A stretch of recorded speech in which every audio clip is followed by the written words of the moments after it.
Mengawali informasi yang pertama, saudara buruh resah terhadap Permenaker nomor 5 tahun 2023. Mereka menilai Permenaker tersebut sangat mungkin disalahgunakan oleh oknum pengusaha nakal dan akan berdampak pada ekonomi buruh di Kota Batam. Ratusan serikat buruh dan koalisi rakyat Batam kembali menggelar aksi demo menolak Permenaker nomor 5 tahun 2023 di depan kantor Wali Kota Batam pada Selasa pagi. Untuk menyampaikan aspirasi secara langsung, pengunjuk rasa ini meminta agar dipertemukan dengan Wali Kota Batam. Selamat siang semuanya. Aus?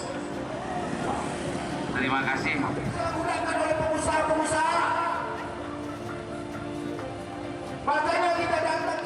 Ketua FSPMI Kota Batam, Yapet Ramon mengatakan, penolakan Permenaker tersebut karena dinilai riskan penyalahgunaan oknum pengusaha nakal di Kota Batam.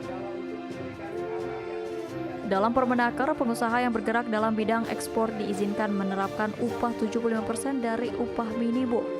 Yapet Ramon juga menyebut jika Permenaker tersebut bertentangan dengan SK Gubernur. Kami dari Koalisi Rakyat Batam, menteri dari beberapa serikat pekerja serikat buruh, hari ini turun ke jalan menyampaikan penolakan terhadap Permenaker nomor 5 tahun 2023 yang isinya terkait dua hal. Nama saya Salimul, terkait upah dan terkait masalah jam kerja. Ya. Jadi Permenaker ini khususnya untuk yang padat karya yang mempekerjakan pekerja 200 orang ke atas dengan orientasi ekspor. Ya, khususnya untuk tekstil yaitu garment, baru produksi tas, produksi sepatu dan produksi mainan anak-anak. Ya. Dalam Permenaker ini pengusaha itu diizinkan atau dapat menerapkan upah hanya 75% dari upah minimum. Nah, ini yang kami tolak. Kenapa? Karena sekarang kita sudah ada SK Gubernur, ya.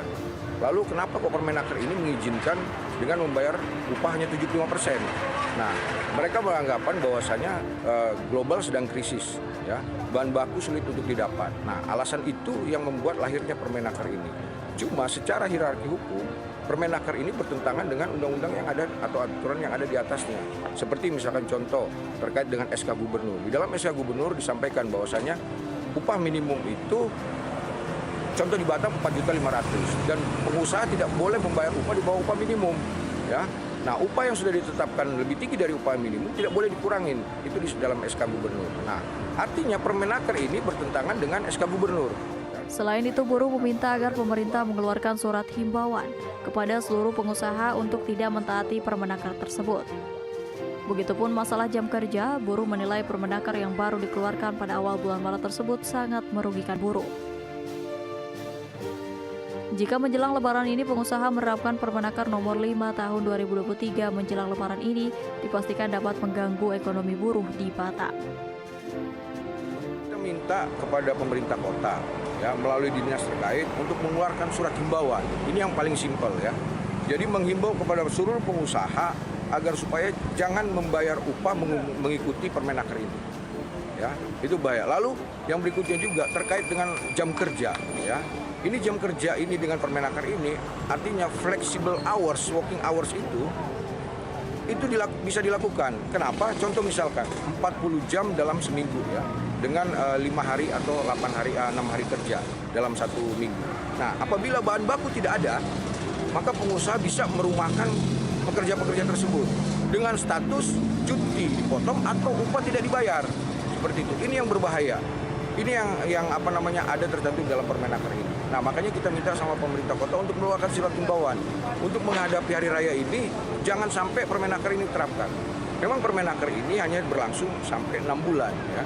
Nah, cuma jadi permasalahan ini 6 bulan kalau startnya dia mulai keluar ini, besok itu udah hari raya, gitu loh. Kebutuhan berangkat naik.